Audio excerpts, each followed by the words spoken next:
Guys. അപ്പോൾ ഇന്ന് നമ്മൾ രാവിലെ തന്നെ എണീറ്റു. എന്നിട്ട് നമ്മൾ നടക്കാൻ പോവുകയാണ്.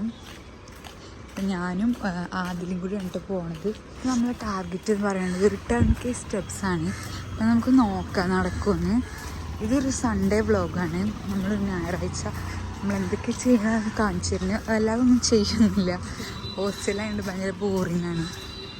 എത്ര സ്റ്റെപ്സ് നടന്നു എന്ന് ഞാൻ ഹോസ്റ്റലിൽ എത്തിയിട്ട് കാണിച്ചു തരല്ല, പറഞ്ഞുതരാം. ഇപ്പോൾ ഇടവഴി ഏതാണെന്ന് വെച്ചാൽ എന്താണ് നമ്മളൊരു 6:45 ആൾക്ക് ഇറങ്ങിയേ. ഇപ്പം എത്ര സമയം? ഇപ്പം 7:38. ഏകദേശം 1 മണിക്കൂർ. ഇപ്പോൾ നമ്മൾ ഹോസ്റ്റലെത്തി. ഇതാണ് ഗേറ്റ്. അപ്പം നമ്മൾ ഉണ്ടാക്കണത് തിരിച്ചാൻ പറ്റില്ല. നമ്മൾ ഓട്സ് ഉണ്ടാക്കുകയാണ്. നമ്മൾ ഓട്സ് ഉണ്ടാക്കുകയാണ്.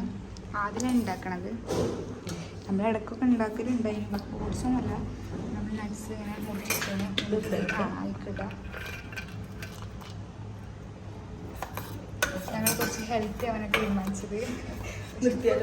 ഓക്കെ, അതിന് നല്ല കൺസിസ്റ്റൻസി കിട്ടിയ കുറുകീനെ നമുക്ക് കുടിക്കണം. അപ്പോൾ ഞങ്ങൾ കുടിച്ചിട്ട് വരാം. അപ്പോൾ നമ്മളിന്ന് ഉച്ചയായപ്പോൾ ബിരിയാണി വാങ്ങാൻ പോയി. അനാമിലുണ്ട് നമ്മളെ കൂടെ. നമ്മൾ ബീഫ് ബിരിയാണിയും ചിക്കൻ ബിരിയാണിയാണ് വാങ്ങിയത്. അപ്പോൾ ഞാൻ അവിടെ നിന്ന് കഴിക്കുമ്പോൾ കാണിച്ചു തരാം. അപ്പോൾ ഉച്ചയ്ക്ക് നമ്മൾ ബീഫ് ബിരിയാണി ആയിട്ടാണ് വാങ്ങിയത്. അപ്പോൾ നമ്മൾ പുറത്ത് പോയി വാങ്ങിക്കൊണ്ടുവന്നാണ്. അങ്ങനെ ഞാൻ കഴിച്ച് ഹാഫ് ആയപ്പോഴാട്ടോ വീഡിയോ എടുക്കുന്ന കാര്യം ഓർത്തത്. അപ്പോൾ പെട്ടെന്ന് എടുക്കുകയാണ്. നമ്മൾ ബീഫും പപ്പടവും സർലാസും അച്ചാറൊക്കെ മിക്സായി കഴിച്ച് നല്ലതായിരുന്നു. പക്ഷേ ചൂട് കുറവായിരുന്നു. പിന്നെ നമ്മൾ വൈകുന്നേരം ഒറ്റ മൈൻഡിൽ നേരെ KFC പോയി. നമ്മൾ ആ KFCൻ്റെ മുന്നിൽ കൂടെ അങ്ങനെ പോയപ്പോൾ പെട്ടെന്ന് കയറിയാലോ എന്ന് ആലോചിച്ച് അങ്ങനെ കയറിയതാണ്.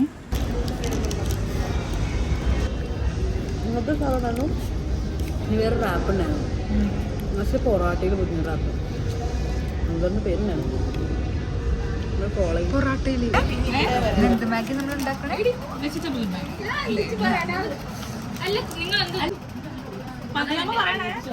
മതി ഗ്രീൻ പീസ് കൂടെ ഇരിക്കുന്നത് എല്ലാം ഓക്കെ മിക്സ് ഒരു